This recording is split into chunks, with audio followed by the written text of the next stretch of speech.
যাতে আমাদের চোখ বুঝে, আমাদের স্পর্শ, শব্দ, আমাদের মানে এই যে দর্শন, এর সমস্ত কিন্তু আমরা ভেতরে কি কখনো অবলোকন করেছি?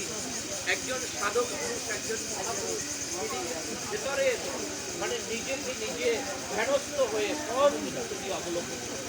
কিন্তু আমরা এত মায়াময় মোহময় সৃষ্টিকর্তা করেছেন, যার জন্য আমরা সবসময় এই বৈধ মানতে চাই। যার জন্য ভগবান শ্রীকৃষ্ণ বলছেন এই মৃত্যু নিয়ে শোক করো না।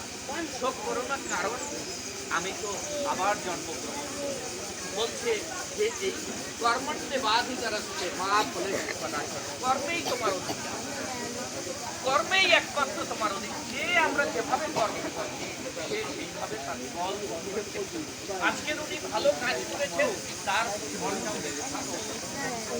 উনি যেখানে যে অবস্থায় আছেন, উনি যে কর্ম করেছেন, এই পরিবারের থেকে যে সৎ গুণাবলী দিয়া উনি নিজের যে সমস্ত বিবৃত থেকেছেন, যে অবস্থায় আমরা আছি, একজন কৃষক, একজন মাটি কাজ করে, একজন চাকরিজীবী, যে অবস্থায় আছে, আমরা যদি সকলে পরিচ্ছন্ন থাকি, আমরা যদি সততার সাথে কাজ করি, আমাদের চিন্তা ভাবনাটা যদি একেবারে সবসময় যোগস্থ করবার মানে আমরা যদি সবসময় ঈশ্বরের সেই নাম নিয়ে ঈশ্বরের চিন্তা করে আমাদের সমস্ত কর্মটাকে যদি আমরা সবসময় যুক্ত থাকতে পারি, তাহলে কিন্তু কখনোই আমাদের খারাপ চিন্তা, খারাপ ভাবনা এটা আমাদেরকে স্পর্শ করতে পারে। অতএব আমাদের কিন্তু এই মৃত্যুর থেকে, আজকের এই বিচারক সভা থেকে আমাদের মিটিংটাইকে যে আগামী দিনে আমাদেরও এরকম একটা সভা হবে আমাদেরকে নিয়ে, সেই লক্ষ্যে সেই চিন্তাটা, এই মৃত্যু চিন্তাটা যেন আমাদের প্রতিনিয়ত থাকে।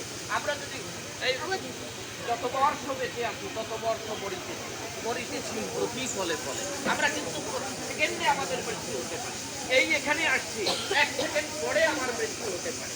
তো এইটা যদি আমি বুঝতে পারি, অনুধাবন করতে পারি যে আমার যে কোনো মুহূর্তে মৃত্যু হতে পারে, তাহলে আমি যে খারাপ চিন্তাটা, খারাপ কাজটা, খারাপ ভাবনাটা, এটা তো আমি করতে পারবো না। এইটার জন্য আমরা জাগরুক রাখতে পারি আমাদের হৃদয়ে, আমাদের চেতনায়, আমাদের মননে, আমরা যাতে যে না আমরাও কিন্তু দুরন্ত গতিতে মৃত্যুর দিকে যাচ্ছি। অতএব আমার সম্পদ, আমার সম্বল হবে ওইটুকুই, সেটা হলো আমি যতটুকু ভালো করব সেটা কিন্তু কেউ নিতে পারবে না, তার সন্তান কেউ নিতে পারবে না। আজকের এই অনুষ্ঠান এটা আমরা করতেছি আমাদের জন্য, তার সন্তান করতেছে, সুভাষদা করতেছে, অমূল্যদা করতেছে এই পরিবারের জন্য। কিন্তু সে যেটা জীবদ্দশায় যতদিন পর্যন্ত বেঁচে ছিল, যেটুকু ভালো করেছে, সেইটারই সম্পদ সে অর্জন করেছে। আমরা এখানে